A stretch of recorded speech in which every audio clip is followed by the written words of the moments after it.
कौमी cricket team के साबिक कप्तान वसीम अकरम का कहना है कि पाकिस्तान को वर्ल्ड कप के वेन्यू पर बिला वजह एतराज नहीं करना चाहिए। जहां मैचेस शेड्यूल हैं वहां खेल लेने चाहिए। Pakistan cricket team world cup का सेमीफाइनल खेलने की सलाहियत रखती है, क्योंकि भारत की कंडीशंस पाकिस्तान के लिए मुख्तलिफ नहीं होंगी। कराची में मीडिया से गुफ्तगू करते हुए वसीम अकरम ने कहा कि पाकिस्तान ने बरसगीर के कंडीशंस में हमेशा अच्छा परफॉर्म किया है, चाहे वो इंडिया हो, बांग्लादेश हो या श्रीलंका हो। पाकिस्तान क्रिकेट टीम पुरएतमाद अंदाज में वर्ल्ड कप में जाएगी और इन्हें यकीन है कि पाकिस्तान टॉप 4 में जगह बनाएगी। आईसीसी वर्ल्ड कप इस साल इंडिया में खेला जाएगा।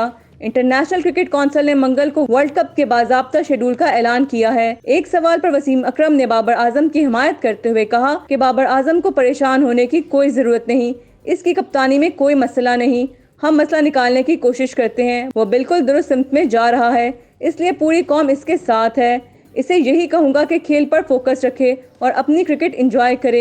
इन्होंने कहा कि शाहीन शाह अफरीदी अभी नौजवान है, वो जितना ज्यादा खेलेगा उतना ही बेहतर होगा। शाहीन पर तनकीद करने वाले ये ना भूलें कि वो अभी अभी घुटने की इंजरी से वापस आया है और फास्ट बॉलर के लिए घुटने की इंजरी से वापसी के बाद फौरी तौर पर रिदम बहाल करना आसान नहीं होता, क्योंकि इसके जहन में ये डर रहता है कि कहीं दोबारा इंजरी ना हो जाए। साबिक कप्तान ने मजीद कहा कि शाहीन शाह अफरीदी की बैटिंग काफी बेहतर हुई है, वो निचले नंबरों पर आकर अच्छी बैटिंग कर सकता है। मेरी नजर में शाहीन शाह अफरीदी मुस्तकबिल का बेहतरीन क्रिकेटर है। इन्होंने मजीद कहा कि अगर किसी मामले पर मौकफ इख्तियार करना है तो सख्त मौकफ जरूर रखें, लेकिन खेल को खेल रखें, और कुछ भी मौकफ लें इससे कबल ये जरूर सोच लें कि इस पर कायम रह सकते हैं या नहीं, वरना बाद में जग हसाई होती है। वसीम अकरम का कहना था कि पाकिस्तान क्रिकेट बोर्ड की क़यादत में गैर यकीनी सूरत हाल की वजह से प्लेयर्स पर भी प्रेशर होता है। इनके वक्त में भी जब चेयरमैन बदलता था तो प्लेयर परेशान रहते थे कि अब क्या पॉलिसी होगी और कप्तान कौन होगा।